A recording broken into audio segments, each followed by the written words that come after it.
Howdy folks, Darren Ray So here talking about workers' comp and injured workers and SSDI and my WorkComp overpayment fight.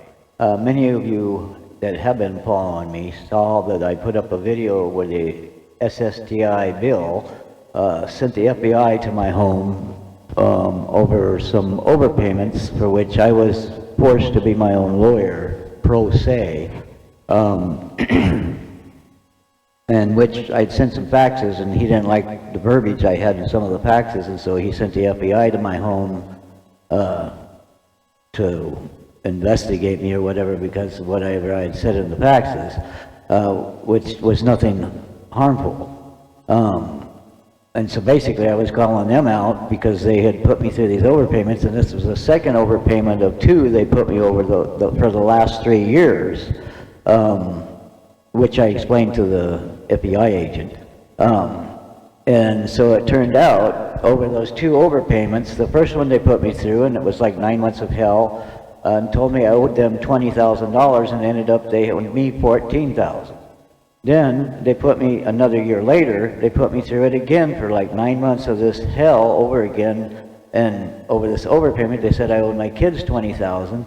And I was saying, no, I didn't. We had nothing to do with the math. And so I was trying to go through the process of the waiver and the appeals process, and that's when SSDI Bill had sent these men to my home, as I was forced to be my own lawyer, pro se, and I have a restraining order from going to the SSDI, so it's hard for me to be my own lawyer, so I have to send faxes.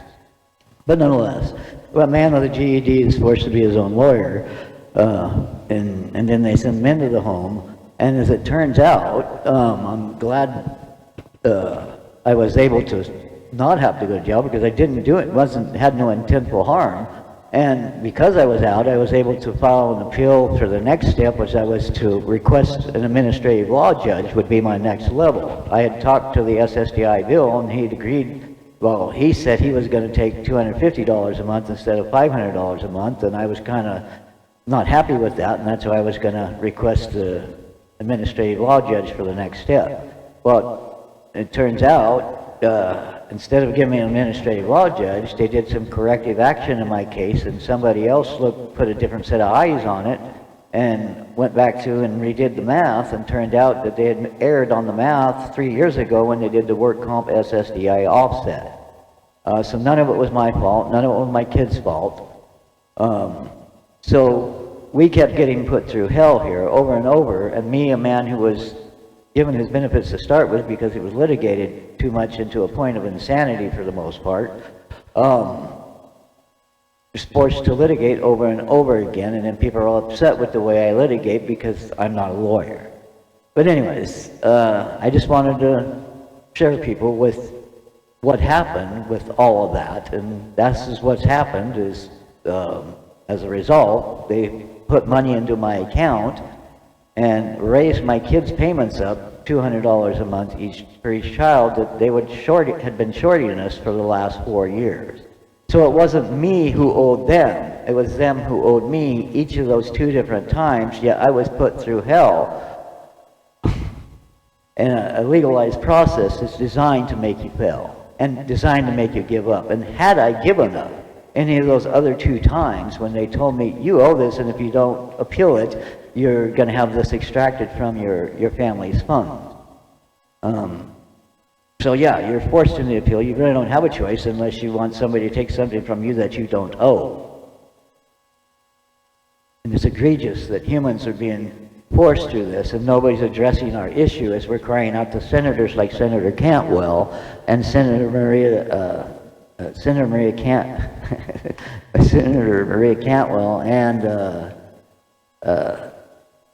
who's the other one? Patty Murray, Senator Patty Murray. I've reached out to both of those folks to try and get this issue addressed. This is happening across America, and we need somebody to address our issue. So I just wanted to do a quick update for folks on that. There's no song or dance right now or anything. I'm facing some other issues at this point where I still have somebody else trying to silence me, a local aide to a state congresswoman who doesn't want my truth being told. So once again, like SSDI Bill, who didn't want to use his name, I have somebody else who is willing to use their name, but pressing and using our criminal justice system to try to silence me and my cries for the injured workers and the harm that's been done to us, and SSDI recipients, that nobody wants to tell the truth, is we're being hurt and harmed. And I'm trying to cry out and get this truth addressed, and so it can be frustrating. Anyways, I just wanted to reach out to folks and give you a quick update on, I shared with you how the FBI guy was at my home, and I will share a little snippet of that for the folks who didn't see the other video, that yes, the FBI was here, and he was a very nice gentleman, and so was the other agent that was with him. And they were kind and courteous, and they listened to what I had to say. And that's half the problem here, is even my local Democratic candidates aren't even taking the time to truly hear what this human being in their community is trying to say. That he does have others people working to hurt and then in positions of power to harm him. Instead of helping us, he's cried out as a human being and applied for his benefits and entitlements in this community. And this is happening to lots of people, aging injured workers. It's called ageism. And we need this issue addressed because it's affecting a lot of different people. And workers' comp issues, when we can trace 25% of the opioid-related suicides back to state work comp systems failing people, then we need to address the issue as men like me and others rise up and say, hey, this is happening to us, please address our issues. Anyways, thank you, and thanks for those who have stuck with me through the rage and the anger, but there's reasons. Some of us are enraged and anger, and if somebody was trying to extract, $45,000 from you and your family for over a 3-year period, forcing you to be your own lawyer, and till you walked a mile in somebody else's shoes, then you really can't understand where some of us are coming from as we're trying to be heard in this country and this nation. That silences those voices who cry out for help. Thank you. Have a good day.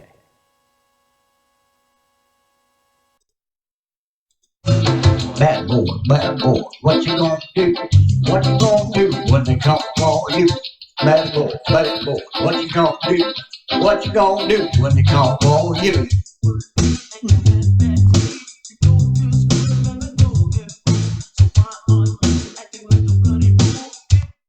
There you go, folks.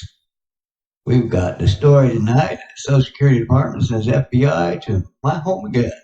And, well, this is the second time they've actually sent men with badges to my home. A few years back they did this, and I've talked about this on the show about being stalked by the State Patrol, who was sent there by the Social Security Department. Well, once again, I've had them send men with guns to my home again over some faxes that I've sent to the SSDI department regarding an overpayment that was made 3 years ago during the WorkComp offset, where I was forced to be my own lawyer during the WorkComp offset process. But anyways, I will let back then I was unable to record the conversation with the police officers. I share about it, but I didn't have a copy of the recording. They have a copy of it, but they never do share it. Nonetheless, this time I was able to share with these officers what was going on and what's happening and how I'm the one who's being harmed and other people in America are being harmed by the same situation, and nobody's addressing our issues. And I was glad to speak with these officers because they listened and understood and comprehended everything I had to say. So I was able to school them a little bit on what is really going on for injured workers in America and some SSDI recipients in regards to these overpayments. And also how injured workers have had a war waged on us and we're being cost shifted off to the SSDI system.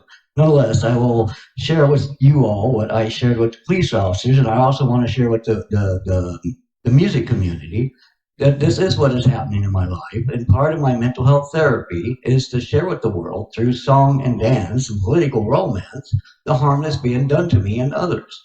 And part of doing that is sharing part of the story along with songs to get my voice heard to basically my injured slaves who have been harmed as we try to get our voices heard. Because slaves throughout history have tried to bang on their drums to get their voices heard. And that's basically what my mental health therapist is having me do. Is she basically has me sing kumbaya rather than yell and scream, as I'm forced to be my own lawyer, even though I've been declared delusional. It's frustrating. Anyways, I shared this with the police officers and the FBI agents or whatever they were, and I will let you be the judge, and you hear from me explaining to them how I'm trying to get my voice heard through song rather than making any threats or idle threats, and as I'm forced to have to litigate in a bureaucratic system that is rigged and stacked against those who are pro se. You be the judge. Here's the officers. I want to add one more thing, that the officers that were here were not here intimidating me at all, and actually were very listening to me very intuitively and were learning from me. And so I did not feel intimidated by them personally at all, and actually felt like they might hopefully somehow convey my message back to authorities of how people are being hurt and harmed, as opposed to what the other state patrol officers did, trying to tell my judges that anything that wasn't the truth, basically. So I'm hoping these officers seem to be more intuitive and more willing to listen, and they're federal, they're federal agents, and so I'm hoping that maybe they will, talk to somebody about this war on our injured workers. Now, Washington State is one of 33 states felling our injured workers and cost shifting us off to the SSDI. So I wanted to make a clear point that these officers were actually very good, and that they were attentive and willing to listen, and they could have been jerks to me and put me in jail if they truthfully wanted to, and they didn't, because they're willing to be helpful. They're willing to get the voice heard, our voices heard, and they know I'm trying to get mine and other people's voices heard as well, that have been locked out since 1972 for the most part, for our injured workers on our federal injured workers issue, because nobody will speak up for us. Except for, anyways, I won't go into detail because I did with the officers, and you can hear what I had to say to them, and they told me to keep trying to get my voice heard and to keep doing it peacefully and through, song, dance, and political romance, and to try and, keep with my therapy. And part of my therapy is to keep singing out and try to blow the whistle on the harm done to me and others. So anyways, let's listen to the officers. Like I said, I think the officers were good. I think, though, they themselves are being used as tools by people at the Social Security Department to try and put people away that they don't want to address the harm being done to them, or they're setting up with these overpayments so that they get agitated, and they know they're being forced into being their own lawyers to a point that these people make idle threats that then they can put them away and they don't have to give them their benefits no more. So it's a little frustrating. So I'm hoping this time around, as I spoke to these officers for 45 minutes or 50 minutes out here, and it's a long video, but do listen to it to the end, because these are federal agents that I'm explaining to them the harm done to me and others. This is me getting mine and the injured workers' voices and SSDI recipients' voices heard across this nation.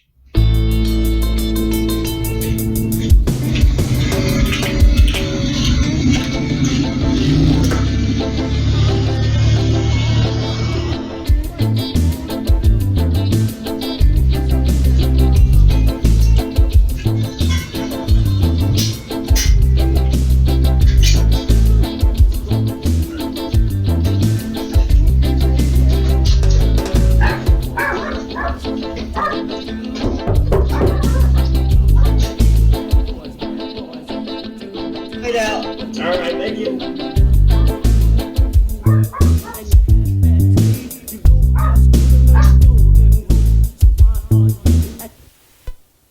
Hi, Doc.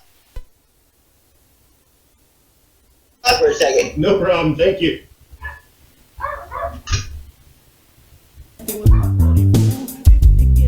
Then you must get too bad, boys.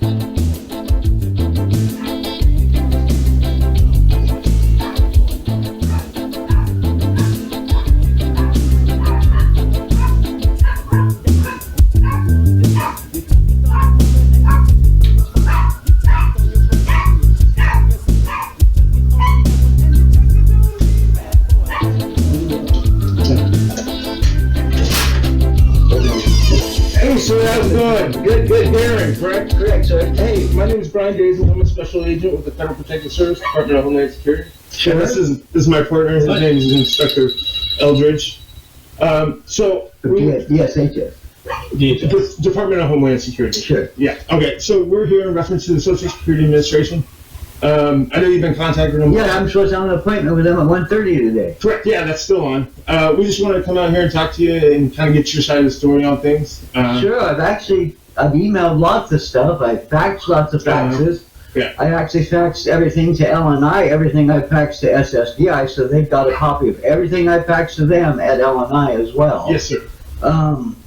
And so, yeah, what else more can I say? Except I'm going to do my appointment, and I was actually going to try and get calm during the appointment today with my plan. And that's kind of why we're out here right now. Some of the documents that you faxed over had some statements and things on there which caused them concern, so they called us. Okay. And basically, we just want to come out here. I don't mean them no violent, I mean them no harm, no intent, none of them, no, there's nothing threatening in those documents, none whatsoever. Only thing I am trying to get heard is my side of the story and the truth as well, which I'm also trying to get our lawmakers like Senator Do you mind Patty if I Murray. take this off? I'm sorry. Yeah, you can take Okay. it off. I'll sit back a little bit. Have you been vaccinated? I have an appointment, I have but I have not been Well, vaccinated then, yet. yeah, take 2 more steps All right, back. I'll take 2 more steps back. He's been vaccinated though. He come forward. No offense, that's a whole different. No, hey, man. Although it is kind of a same issue, mine, because it's about safety, worker safety, and how we have unions that will stand up and fight against you being able to have your right to not get a shot, because when I want to stand up for injured workers and the state felony injured workers and us being cost shifted off to the feds to start with, nobody wants to talk about that issue. Right. But anyway, so especially because And I my got that unions from won't Susan. represent me, Jason Call for Congress has called me unhinged. When I've asked him to do what Senator Bernie Sanders says needs to be done, Patty Murray told us it needed to be done, Tom Perez told us it needed to be done. In 2015, we need the minimum federal standards. Yeah. And they have balked against it the whole time. They wrote us a letter which was placating my class of human beings, the injured workers, which we are a class of human beings, believe it or not. You get injured, we get thrown to the side. Even anyway, so I'll sit up. No, it's all right. No, I understand that. But no, my plan with frustration Bill, with the whole- with Bill, and that's another frustration because it's just Bill going to possibly deduct wages from the food in my mouth and my babies today, and he's only using his name Bill, which I can understand. I'm a complicated guy, but on the other hand, if a judge was to sentence me to prison at some point, they would use their names. They would hide behind some assumed name like Bill. And I never harmed anybody physically. I've been deemed non-violent every time I have been sent to jail 3 times over this ordeal. Over the last 6-7 years, it's been a 10-year ordeal since I got hurt on the job at University of Washington in 2011. And it's been nothing but a war ever since, a litigated war with pens where people harm you and hurt you and then hide behind the immunity of state, med, tort, and laws, where the doctors hide behind immunity, where we got, anyway, it gets complicated when I get too far into it. Right on. But what I want my lawmakers is to start, like Senator Patty Murray, who's saying now she's going to stand up for the boys out at Hanford, and that's another thing we got going on is, Bob Ferguson, the Attorney General, stand up for injured workers at Hanford and blame the feds for what's going on there. But when the feds say the state is failing injured workers, Bob says nothing about that. Neither does the state lawmakers, because they don't want the minimum federal standards. But yet, if we had some of those minimum federal standards, even the feds at Hanford would have to adhere to those minimum federal standards that nobody wants to put on the table that workers have needed since 1972, when we were told we need this, but nobody since then has put it on the table for the workers of America. Okay. I can see that you're an advocate for, passionate and an advocate And as part of my mental health, I do workers' see mental rights. health, and tomorrow's my mental health therapist. I see her once a month. I am tied in with CMAR. They also have a copy of my mental health record. I sent them my current copy of my mental health record, which says delusional, which says, depression and all the other stuff. I don't want to take it too long. No, you're good. I just was checking the time just to make sure I know when I was here. Okay, so I'm still, I don't want to cause nobody no harm, Okay. and I want to do the process, and I'm trying to be a part of the process, but I'm also kind of showing folks that the process isn't really working in the favor of the workers, it's working in the favor of everybody else that seems to be in a position to hide behind pins and immunity if they harm us, yet we have no regrets. On with workers, yeah. Right, and we have no, well, it's not just workers, it also can get even deeper when you get into the fact that poor people can't get lawyers. I mean, the 3 times I have been to jail, I've had to get a pro bono lawyer because I'm too poor, but in civil matters, I can't get a lawyer to represent me, and most of us can't get lawyers, especially when it comes to the SSDI overpayments, because the lawyers won't take our cases, so we can't get people to represent us, so I'm forced to be a lawyer again, even though in my L&I case, the state gave me a pro bono, gave me basically a lawyer because I put in an ADA request for an American with Disabilities request to have them be my lawyer, because how can I be my lawyer if everybody's calling me delusional? Well, how can I represent myself if I'm delusional? So I requested a lawyer, and they said, well, in lieu of that, we'll give you a prima facie case. And a different judge, because the judge who gave me it to, he said he was the ADA accommodations judge, so since he granted me that, he couldn't stay my judge and give me a new judge. So anyways, long story short, I'm saying to the federal government, well, if the state told me that, then why is the federal government continuing to make me be my own lawyer in these overpayment cases? Yeah. When apparently they, SSDI judge granted me my stuff based on these conditions. So anyways, then they're going to get into the fact that we sent State Patrol here about 3 years ago here that said they lied about my conditions when they tried to tell the SSDI judge I didn't have mental health conditions that I've had my whole life, which was a whole nother issue. But and there's 3 years and I can't sue them on that. I don't know that anybody can, but it's kind of frustrating for me when I was standing up for you guys and for officers in the state of Washington, because you didn't have PTSD coverage when I started this a few years back with post-traumatic coverage. Now you do. But you didn't when I started this battle a few years back. And that was part of what I used to say in the beginning. You guys aren't protecting the frontline soldiers. And then all of a sudden, all the states slowly are starting to give you guys PTSD coverage slowly, state by state by state. But it's still hodgepodge, it's state by state by state. If you transfer to a state that doesn't have it, you might not have it in another state. It's not fair that an officer should be covered with PTSD coverage in one state, but in another state he's not covered with that. We should be covered in every state with PTSD coverage for officers, or even a 7-Eleven employee who may see somebody blown away next to them. We should all maybe have some PTSD coverage when it comes to being harmed or injured on the job. Yeah. So, but I'm trying to stay calm at all. And my therapist is saying to sing, and I'm trying to do it through music and on YouTube. You can Google me. I'm on YouTube trying to sing and dance. I have a bunch of videos on YouTube that also try to explain what's happened to me. My therapist is telling me to do it that way, to do it through song and dance instead of raging and yelling on the phone. I'm trying not to communicate with them on the phone as much as possible, because I get all worked up when they start getting bureaucratic with me, let's put it that way. And right now they're not allowing factual evidence, I feel, that this overpayment isn't my kids. It should have actually been charged to me because it was after the fact. They gave me this payment first to my kids, and then it was like a couple months later I'm on my WorkComp case, and then they gave me like 30,000, and then I'm done. And like a year later, SSDI comes along and says, we're going to put me through an appeals process and say, you owe $22,000. And I said, oh my God, I even went to jail during that time. But even during that, I was still fighting that and all worried, oh my God, and I got done with it. They put $17,000 in my account.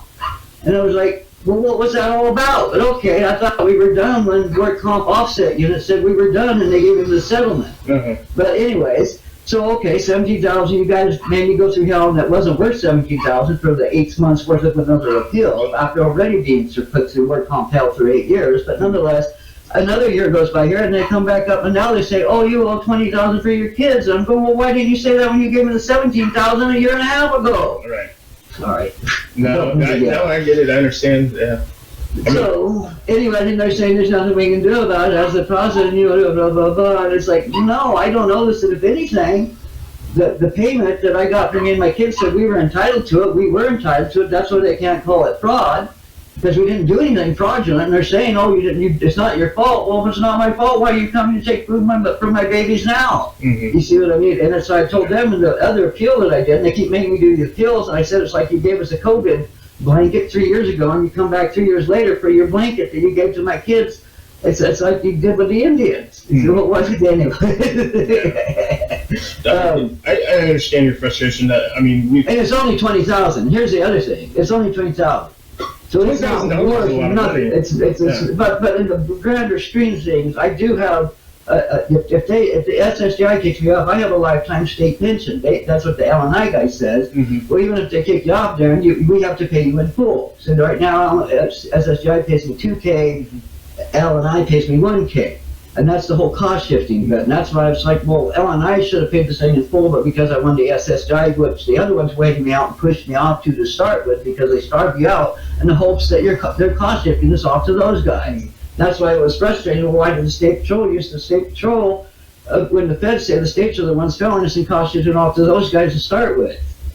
Anyways, if you watch the YouTube videos, it's very explanatory. Some of the stories are really good, and it's not all me explaining the stories. I use other people and news footage that I put together that says fairly well and truthfully what's going on, that we have a war on injured workers, and we have certain people that are able to carry out that war on us and then hide behind immunity, and that's what's happening to people. They're being pushed to the streets, they're being pushed into homelessness, and many people can't get lawyers to fight back, and that's kind of where I circle back down. But I can go on and ramble on forever, so I'll shut up. Well, I appreciate it. And then, as I'm far not as going to hurt nobody. I have no weapons. I've never had weapons in my life, and that's everything. I haven't had a weapon since I was like 18.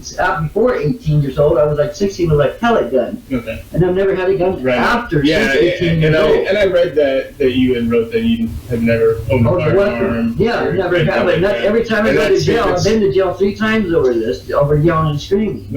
And I get down there, and they put me in the non-violent unit because I'm being non-violent, because I never physically ever hurt or harmed anybody. The one getting hurt and harmed here is me. Yeah. I try to say that every time. And now I don't even have teeth till now. Okay. And the money that they were saying before, because they had me selling how much money I had, was I got the stimming money, and I used that for my teeth. So any money I did have was only stimming money. It wasn't any of the money they gave me from 3 years ago, because you're not even giving me enough to live on with the 3K a month I live on. To support a family of 5 alone as a sole provider. And your kids still live with you then? Yes. Okay. Yeah, What are their ages? I have one's 21, one's he's going to college. Okay. And then I got the 7-year-old, and she's a girl, and then I got my 15-year-old. He's in high school right now. Okay. So 3 My kids daughter's in gonna my be life. 7 soon. She got cool. Yeah, no, I love my daughter, and that's why I stood up and made the fight, because I don't want them to have to go through what I went through. That's the other kicker in my story, and when you learn about it, is my father was hurt on the job when I was young, my stepfather, and his arm was cut off.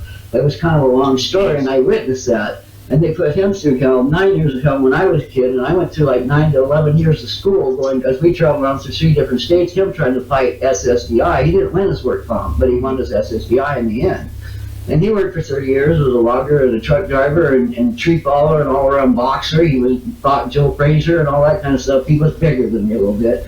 But and they just totally destroyed his life and our lives. And now, 40 years later, here they were doing it to me again, and all I did was get injured on the job and should have been taken care of, because the other 2 times I was hurt, they took care of it. They got PT and put me back in. This time, when they knew I wasn't going to be able to do the 50-pound job, they didn't want to open up both. And vocational services was never open to me, and I was told I was too depressed to have both opened up. Yet when the State Patrol came to stop me from getting my SSDI, they were saying he's not depressed at all. Now I'm going, wait a minute. How can you all say I'm too depressed at this one level to not have vocational services up, yet my State Patrol is telling the SSDI to deny my shit because I'm not depressed? Yeah. Something's not adding up. And then as far as like the overpayments and stuff, I know you're appealing that right now, and that's what your phone call's about this afternoon, right? Well, I'm in the process, but the process is rigged against us, and we can't get lawyers to help us, and that's the other thing, and I'm forced once again to be the lawyer. It's for my kids, because it's not my overpayment, it's to the kids, what to say. If it was to me, I'd declare bankruptcy, and that's why I'm trying to say, well, it is kind of to me, probably was to me, because when it was given us to the kids, when they gave it to us, they were entitled to it at the time. 6 months later, they didn't give me no money for me at that time, because they waited until I won the WorkComp case or to see if I was going to win or not win. Yeah. And then when I won, that's why I thought the SSDI WorkComp offset unit was supposed to deal with all of this. Yeah. And nobody did, because they don't communicate with each other. Yeah. The feds don't communicate with the state, and you end up chewed up in the process. Even the ones that have lawyers are getting chewed up with the said process. Even the ones who have lawyers in SSDI. when it comes to the overpayments, they're saying, well, we're not gonna help you with the overpayment because there's no money for the lawyers to be made, because there's no back pay to be gotten. Right. And that's another thing, people don't care, the lawyers don't care if it gets strung out for 7 years, because they can go, I got back pay 7 years at SSDI, and the SSDI just said he would have went back all the way to 2011 if he could have, because I was screwed since I got hurt on the job and nobody ever wanted to open up. Anyway. And as far as the overpayments go, which one of your children were they? As far as that's two, my youngest the kids. two, so the 15 and the 7-year-old. Yeah. Okay. Right. Yeah. Okay. And that's frustrated me, and now I'm defending them. I'm their lawyer, and I'm delusional. I'm declared delusional. That's why I say I'm the delusional defender, because that's what I'm forced to be. Right. My own delusional defender. And that's why I said, well, why was it in the state did it? And I went to this and I asked for a lawyer. They gave me one. But when I asked for it for these guys, they sent me a thing for the pro bono lawyers. The pro bono lawyers said they don't do overpayments. Yeah, that, and I guess, yeah, because I was going to ask you about that. Have you reached out to any SSA attorney? But overpayments would be one thing, because they can't, obviously they can't charge you for that, because you're not getting any money back. Right. I would have to pay out of pocket to have them if I wanted to try to get an attorney that way. So that's another thing, brings me back to poor people don't have lawyers. And that's another thing, is we have pro bono. That's way back to the beginning of our conversation here. How I've been in jail, and you charge me criminally, boom, I get a lawyer. I'll clam up and shut up and say, give me a lawyer, and I'll talk to my lawyer, right? But in civil law, I have no help. I'm hanging out on a limb, and so is everybody else out here. Even when it comes to CPS having their kids taken away, when it has to dealing with other government programs, we are stuck. Being me. Yeah. And you guys have to come deal with us on the other end of it. Yeah. And so, no, I'm sorry, and I apologize for taking your time as always. But on the other hand, you may convey back to them a message to a certain degree that he's not creating. He's trying to get his voice, or yeah, he is creating, but he's trying to focus that craziness in a way that tries to get things fixed and addressed, so that people aren't like me, so that people aren't. We shouldn't be at war with each other when we get hurt on the job, and that's what I tell the Attorney General as well. You become my enemy, which in all of us. He goes to work for the employer. The state Attorney General does. The state fights you. And it's just, that shouldn't be that way. But anyway, I don't know. But the minimum federal standards is a way of fixing a lot of this.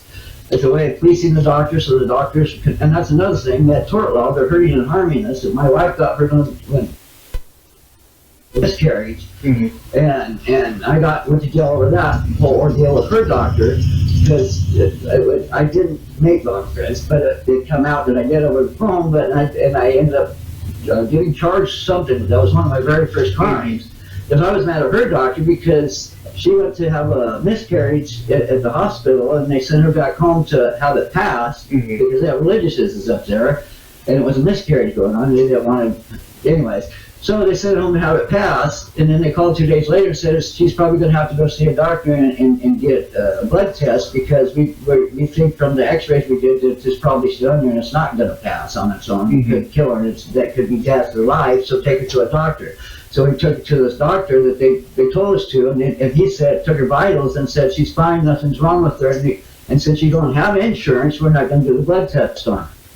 And that was what we were sent there from the ER, was to get a blood test. And ended up 2 weeks later, she was bleeding now, and I had to send her back to the ER, and they had to do a blood transfusion ×2 before they could give her the DNC, a full DNC. You're right.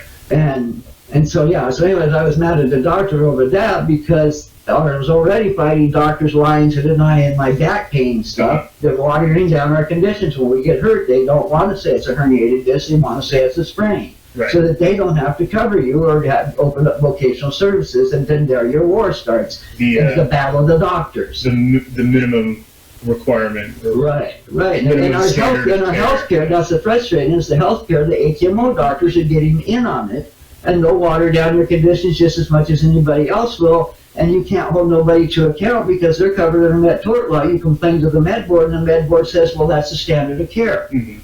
Well, then where do we go? Right. Anyway, so yeah, it's frustrating. And yeah, I started out with only a herniated disc, it turned into mental health conditions because basically nobody was opening vocational service for me or putting back in when I had a great, good state job. I was a health certified nursing assistant at the University of Washington. I also worked over here for 5 years. At the hospital bedside, as a CNA, we were sent in to sit with the crazy people like me all day long. Were the ones that I picked up people, lift them up. I took care of officers. I took care of state patrol officers. And that's why it was frustrating when the ones came to me and I told them the story and what's going on, how we're being hurt, how we're being harmed. But yet, instead of conveying my story back to somebody that could help all of us, they went and told the SSDI judge to deny his case. And so anyways, I have that on YouTube, and all of it's on YouTube, and I sing country music, kinda, try to, and I share that on YouTube, and it all goes nowhere, because as soon as somebody, even if they like my music, as soon as somebody finds out you're fighting for injured workers, they go, you stinking, but you go, well, I might as well be singing for syphilis. That's how I feel at this point. And what's your... But my mental health therapist says to keep singing Kumbaya. I'm going, but Kumbaya is getting nowhere, and sometimes it just do this, but the Kumbaya doesn't. But I just feel like my therapy at this point is telling me to sing Kumbaya, but yet CMR, when I want them to talk to Rick Larson and tell them where injured workers are being filled, their legislative liaison won't tell them my story about how I've been harmed. And then also my father-in-law was worked to death at Walmart. He was a Mexican immigrant, worked at Walmart, and he'd been there for 25 years. Got hurt on the job, and for 2 years they put him through hell after he got hurt. And sent him back to climb ladders at Walmart. He died one night after climbing the ladders at Walmart. And they gave us $7,000 for a toe, but they fought him on it the whole time after he got his toe ran over, and he had diabetes. He was like 62, and all the doctors even should have told him to go home and get his Parasol and go home and die. And the whole reason he was here was to work to get back to Mexico, and he would have done that if somebody would have told him, "You're dying, dude." But nobody would, because everybody was trying to push a worker back to work to climb ladders at Walmart, because you can't. That's the goal. Work to get the worker back to work. Even though that worker was dying, and these doctors had a responsibility and a duty to tell him that, then. Yeah. And so, anyways, but anyway. What is your concern with Bill? I like that, Bill. I can tell you don't like him. I think so much.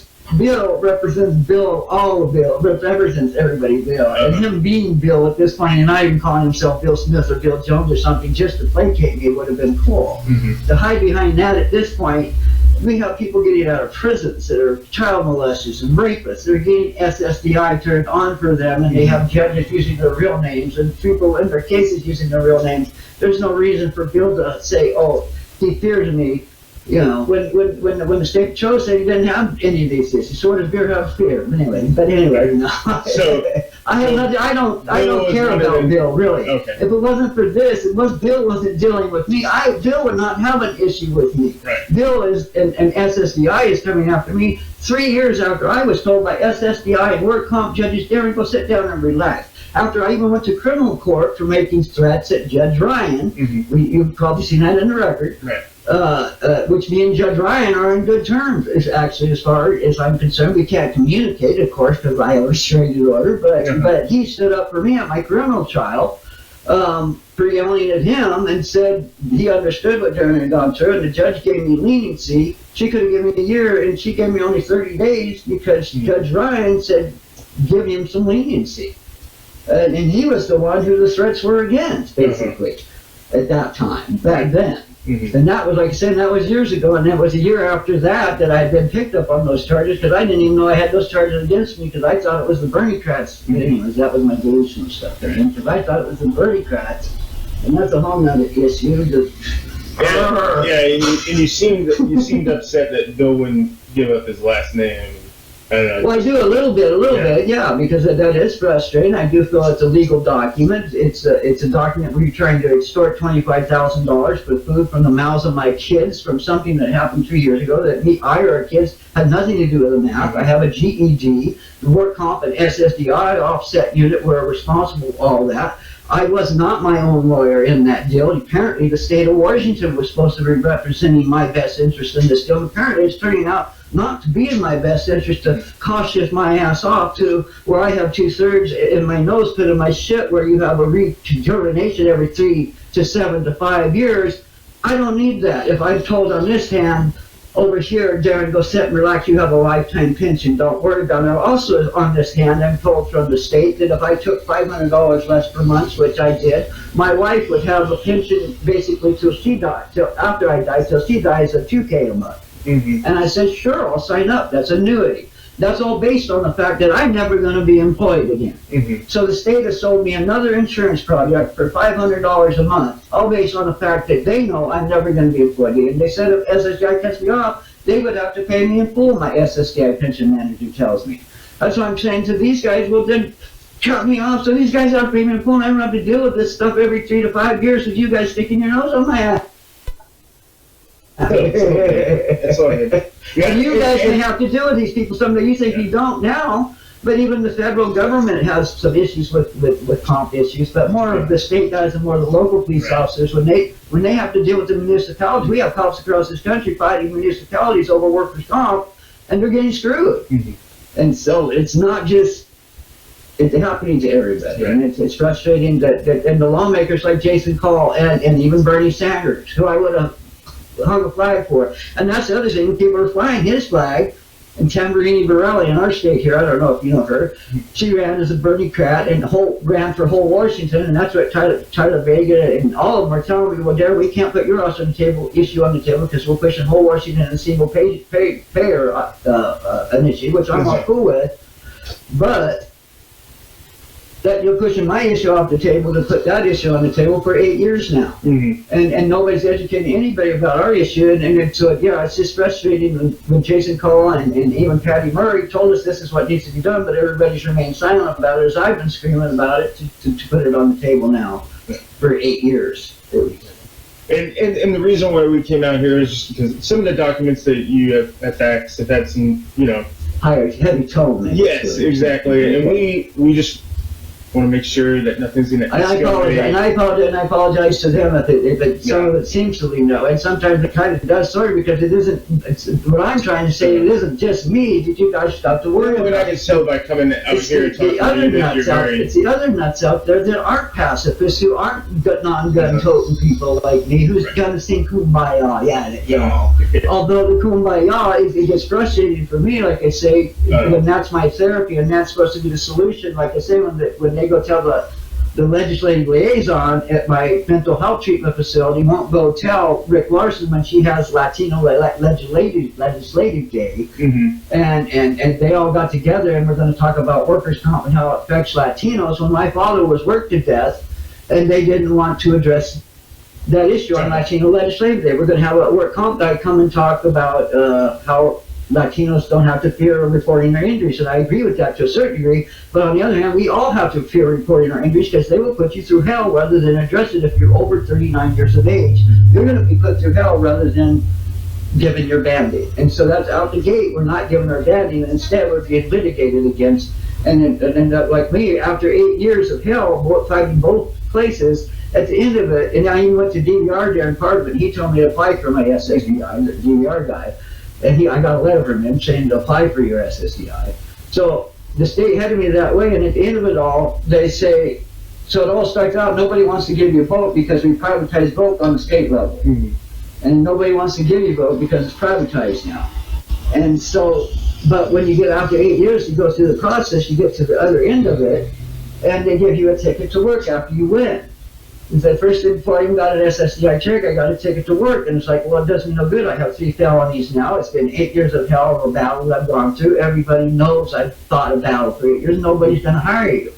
Insurance companies won't hire you, even if you can talk someone into hiring you. They're not going to hire you because their insurance will say, don't know.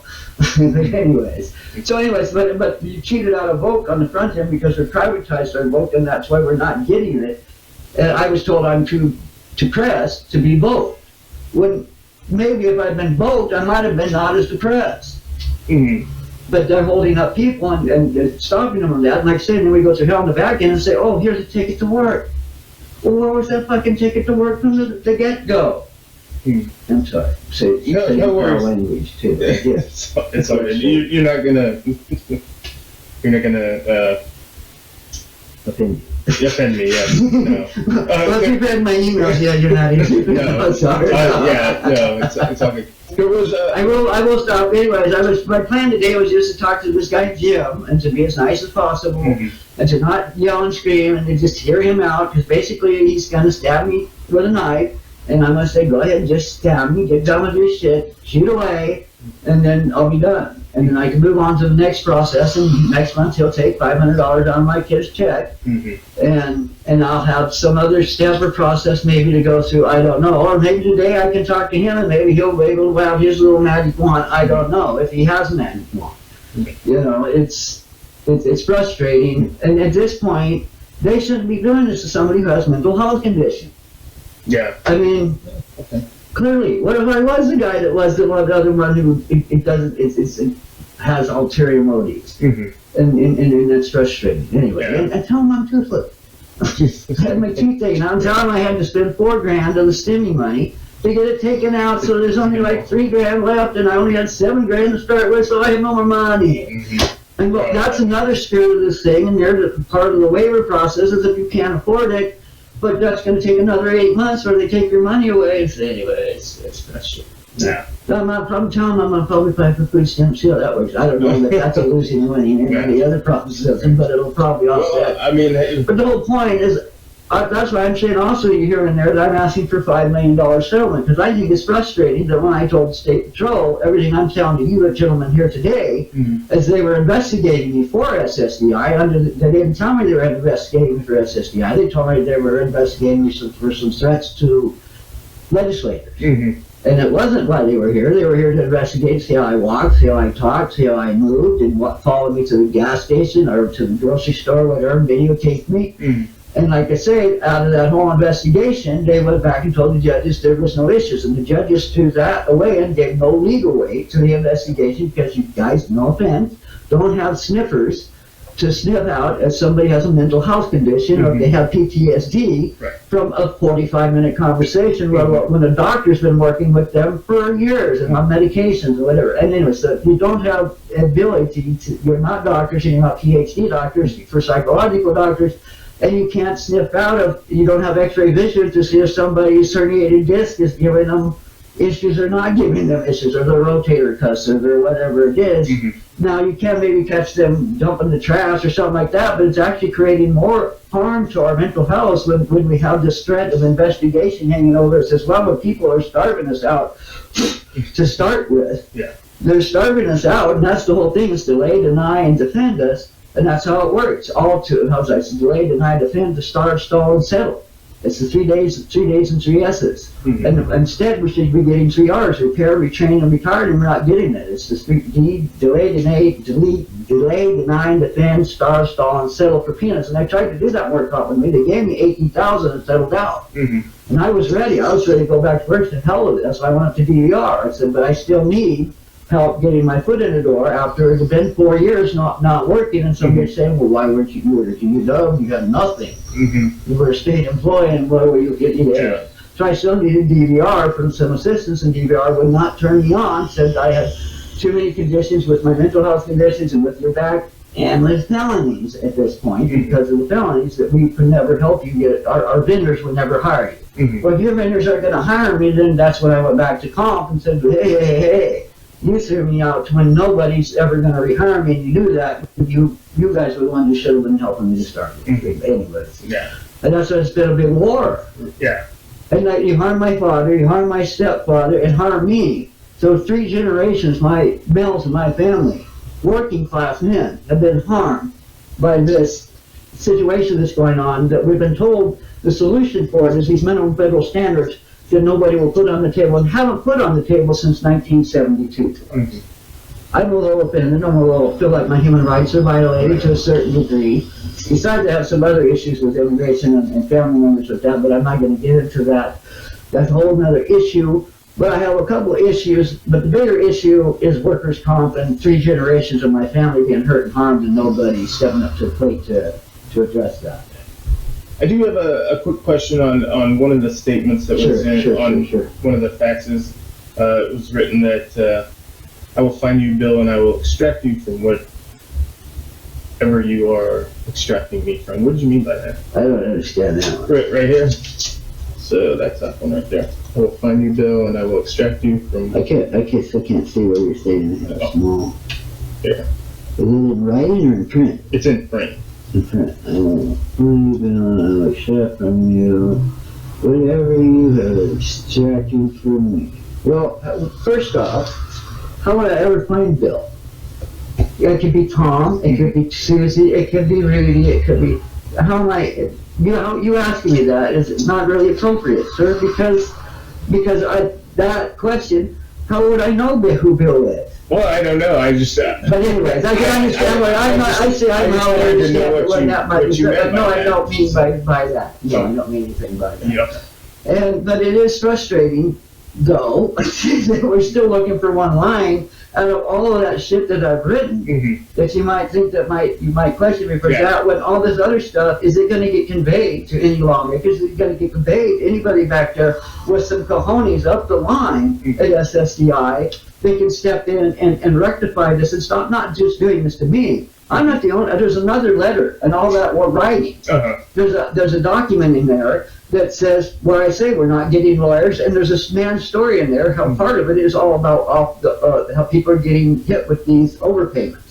There's a guy 70 years old in the article who's getting with an overpayment from 13 years ago from when his kid went to school, and he made sure, he even talked to SSDI that they would take off his, because you get less when the kids go off to, when the kids leave or whatever. And so here it is, a guy 7 years old, they're coming back in from some overpayments that he did everything he was supposed to do, and they're putting him through it at 70 years old. And it's not just him, it's other one, like I say, and then they're not being able to get lawyers. Yours is not the only case that's like this, I'm sure. Oh, good. Yeah. I feel better about that, and thanks for letting me on. Those are the ones I'm fighting for, and Bill, tell Bill, help me. And that's what I've written to Bill too. If Bill is so concerned and so worried, why doesn't Bill step up and say something about the cost shifting of Mr. Fonso to start with? What the conditions that are creating all of this crap to start with, maybe he needs to talk about some minimum federal standards, or to his bosses that, this guy's trying to get the truth told here, that if these conditions were met and things were fixed, we wouldn't be dealing with these situations like this. Yeah. And also, that's why I'm still trying, like I said, there's also a demand in there, and that Bill's not wanting to address. Dollars in punitive damage as my own lawyer. I'm the lawyer here. Those are legal statements, legal documents apparently. If I'm the lawyer, then why is my request and demand for number one to be a lawyer, to get a lawyer as an ADA request? I put that into Bill. He has an official ADA request into him from me to please grant me a lawyer the way the state did, so that I don't have to go through this or do this or have to yell and scream at him or get threats, blah, blah, blah. I could have a mouthpiece do my bidding for me.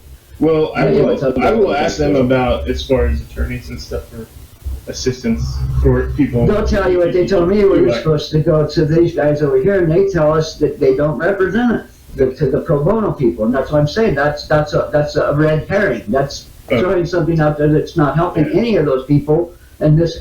They own attorney. Yes. Okay. Right on. And then just so you know, you do have an alternative service letter, right? Like a ban letter, so you can't go. Oh yeah, I have restraining orders. That's why I've said in his writing. That's why I can't go to. I don't go to them. Okay. That's why I don't even call them as much as I can do it. That's why I try to just do things with faxes, because I don't want to do it on the phone and have somebody say I said something I didn't say.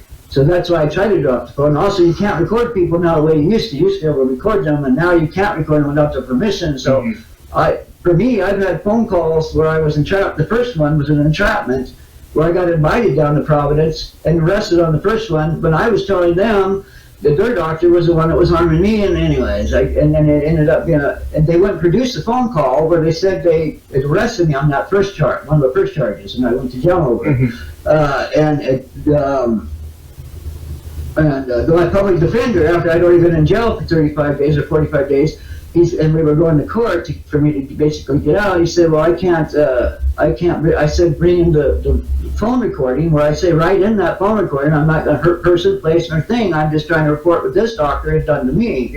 And instead, that all got turned around and they used what was said, they said I in that phone call, but never produced the transcripts of the phone call that showed I was not hurting person, place, or thing in the phone call. And when I asked the public defender, or public pretender, whatever you want to call them, he said, and he was busy with a murder trial, but anyways, he said that at that point that he if I wanted to wait for the transcripts of the recording, I would have to go sit back in jail for 6 more months until he could get another trial if I didn't take the plea deal. It was before me for that. So to me, it was kind of like, I don't know what you call that, but that wasn't good to start out the whole process for me, this whole thing, this whole ordeal. But throughout it all, though, I'm still never been mad at police officers, even the state patrol doing what they did. I'm not mad at them. Actually, I'm more mad at them because there's a police officer in the state of Washington who's chief of police over in eastern Washington who was getting charged with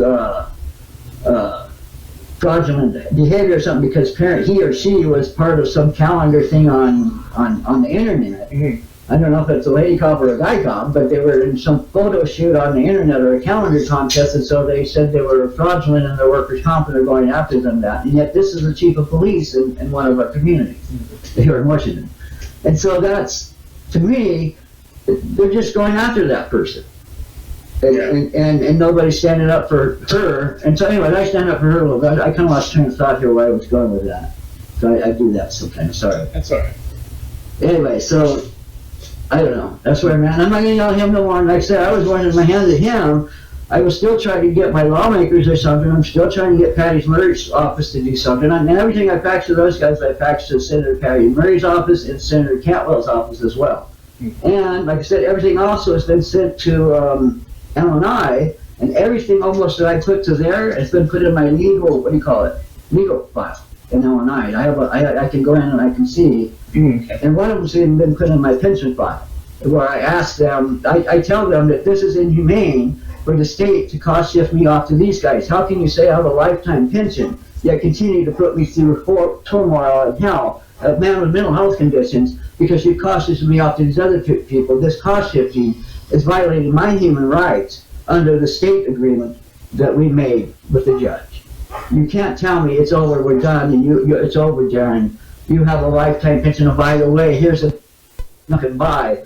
But we're going to cost you 2/3 of you over here if you convince that other judge and you win that other case, which I won the SSDI first. But and that's the thing. I think the state was waiting for me to win the SSDI before they ever gave me their stuff on their side. Okay. And so it is true that the 33 states are failing injured workers, and the feds even say that. Even the WorkComp research, the U.S. Research Service, Congressional Research Service in 2020 come out and said we need these, and that's a nonpartisan group. They too say we need these minimum federal standards, yet nobody will put them on the table. And I have had unions, even on the internet, calling unions, Crystal Greens, he's a union, he was stringing me along because he was laughing at me and using me for a laugh line, basically. But he's a union guy, and he's with the unions. He was at the education union, anyway, the National Teachers Union. And they were tied with him, and he's a national labor radio host. And I'm on YouTube with him, and I've got it all recorded. And at one point he says, yeah, Darren's crazy, but he's correct about the opioids, and because we can trace 25% of the opioid suicide-related deaths back to workers' comp. 25% of the opioid suicide-related deaths can be traced back to people beyond workers' comp in the state of Massachusetts. Oh, wow. In one state. And then other states are pretty much, you can see there would be a pattern. So if we can trace back 25% of the opioid-related deaths to work comp or even SSDI, or even further, then there's something wrong there. And I think this homelessness that we've seen arise here in our nation could coincide with the withdrawal of down in benefits and this going. It took 8 years. Who gets in trouble for the first 4 years when I was denied, when I had the same facts and the same case and all the same issues? Why did it take me 8 years to finally get it? Yes, and do I have a conservative judge or a liberal judge? Did that come down and come into play? I don't know it. You see, It's frustrating, but all along the line, why did somebody all along the line not get into trouble? The state patrol that said didn't have conditions that it turns out I do have. Or the IME doctors who continue to make money and make bank off saying people who don't have these conditions, yet it turns out they do have those conditions. Who goes back through and says, okay, you don't get to do IMEs anymore. Mm-hmm. A drunk driver doesn't get to keep being wrong. Why does an IME doctor keep getting being wrong and filling his pockets? Mm-hmm. At some point, it's immoral for them to continue to enrich themselves of intently and knowingly being wrong. Mm-hmm. And especially when we're should be leaning more towards helping humans instead of everybody working towards harming us when we're just supposed to get the banding, not litigated against. Yeah. Sorry, I'm shutting up. No worries. Hey, Darren, I appreciate your time and you taking the time to speak with us today. Just some songs, so at least give me Alright. that much. I'll YouTube you and I'm check it getting out. better at it now, but anyway. Right on. Trying to- Well, I'll check it out. I appreciate you taking the time to talk to us. And like I said, we're just here because some of the statements on the forms you send in raise some eyebrows and get people I'm sorry. nervous. And I apologize. And just, yeah, I mean, as far as with your appointment today, good luck on that. And just try to remain calm and do what I you're don't have saying. meds right now either, that's another thing. I was on some meds, but I'm not on meds. Okay. But the doctors don't want to get, they're all happy I'm not on them. Right. So it's like, oh my God. Yeah. I can't win one As way or the other. as far as like meds and stuff, I mean, your doctors don't want you on it, but is that something you still want to be on? I mean, No, actually Not that really. one was, I don't know if it was COVID or what was going on, but I was starting to get anxiety and it was really Gotcha. bad. No, but I was on it for like 4 years. I was total, it was Seroquel, and I was total combatant saying, yeah, give it to everybody should be on it. Right. And it does help you sleep, especially when they do this to you, because Yeah. every time they do this to me, I don't sleep again at night. Now I'm on Mhm. Benadryl and everything, and because all night you're thinking, how am I going to do? What am I going to do here? Who am I going to talk to? Who am I going to send this to? Because I have no way to defend against myself. I'm a pro se defender. That's why I'm sending stuff to lawmakers. And but you're probably going to get another call from one of the lawmakers now at some point because I've sent the same paperwork to all of them. Mhm. I'm surprised you're not getting a call from them, but No, they know me. so we work for the federal government and the Social Security Administration. They're federal, right? well, So, the senators are federal too, though. Cantwell and oh yeah, I guess, but yeah, they got They got their own all the people. same paperwork, and I'm begging them to step in and intervene on my behalf. At least Cantwell did at one point, was in my case at one point, and Yeah. I think even the other one, I've had intervention a couple times, but they need it again. Yeah, maybe. I mean, maybe they could notify us possibly, but they also have They've sent it all over the police. unit. Yeah, exactly. So, But I'm not with QAnon. I get accused of being with QAnon. Here I'm a liberal, freaking far left of Sanders, and I get accused of being QAnon, and that's what Bernie Krause accused me of being on because I'm trying to get Sanders to lose because I'm trying to get him to put what he told you in writing and with his mouth, and he won't do it for 8 years. 2 bids as president. He won't say nothing. Trump won't say nothing. Biden won't say nothing. Why? When are my people and my dad and my dad's dad and and when is somebody going to do it? This has gone on since I was a kid, since I was 7 years old. yeah. When are we going to fix it? You see, Sanders can sit there and talk, we've been doing this to people 100 years, 50 years, and my issue, he keeps throwing aside for Medicare for all, and that's Jason Call for Congress. He's also a teacher at the high schools around here. He called me unhinged and also says, what is it? Med for all and single payer are his issues, not, and he was my local Democrat PCO who I wanted to put my issue on the table. And he told me flat out in writing, my issues are med for all and single payer, not Washington, not your issue. And I'm called a one-man issue because your issue isn't important. I'm sorry if we can trace 25% of the opioid-related deaths back to workers' comp felling those people, then maybe we might want to address Darren's issue. If we can change gender bias, because a woman's tits are worth less than mine and your balls in workers' comp. That's gender bias. That needs to be addressed. How about the inequality that a man in Alabama gets $35,000 for an amputated arm and a guy in Georgia gets $750,000 for an amputated arm? Those are inequalities. And when you talk and cry inequality, I would like you to talk about my issue, please. Sorry. Well, once again, thank you. I appreciate it. Sir, I would take the bell. Yeah, we'll do it. All right, there we go. Well, thank you, sir. Thank you, sir. All right, and have a good rest of your day. Good luck on the Phone call, I'll be calm, I'll be quiet, I'll be cool. Yeah. Tell Bill. And then I said, Bill's still a Facebook manager. I mean, he could have just said Bill Smith and I wasn't questioned the whole nut. But at this point, when you're what's going on, all this is happening, you say, oh, I'm not going to use my name. Well, the criminal judge, if you guys do come and put me in court, is going to use their names. But when I signed my name as a certified nursing assistant as a state employee, I always had to sign my name. Yeah. When we fill out documents and you want my kids' documents, you want our full legal names on all the documents. But yet, when you want to extract basically money from me, Yeah. People are weird now. They don't want to. when you're Share- getting 20,000, share, you're giving out you know, more free money again in another month other or two. details and stuff like that, especially dealing with people they don't know. So I kind of understand why people wouldn't want to share their last name, but I don't know. Well, the judges don't get to do it, Mhm. and no, you can't understand. Let me Yeah, I don't get to do it. as a from a lawyer's perspective, yeah, you don't get to exactly, and there's a reason we don't get to, and it's a legal standpoint. Mhm. Because how can I say later down the road that it was Bill down at the office that told me this? And you say, what Bill? Well, legally, I need to go back on the document and say, well, it was Bill Thompson or Bill Johnson or whatever that told me that. Or I need a number of his that identifies him as a employee, because to just be a no-name person is what Nazis did. They were like no-name people and go and just do what they want under an assumed name. Mhm. And even me or you can't go around and just pretend to be Bill or John. That's why at one point I said, Darren can't go. Could I go around and rob from you and say Darren did it? Mhm. Is that okay? Yeah. Right. And when I go to court, can you take me to court and just say Darren did it? No, cannot. There's a reason, sir. We use our full names. It's a level similar. It's part of rule of law. Mm-hmm. And see, when Bill can't understand the basic rule of law as he's trying to tell me the process for which he's trying to take money from, it's a structure. And I will try to be calm with Bill. Yes.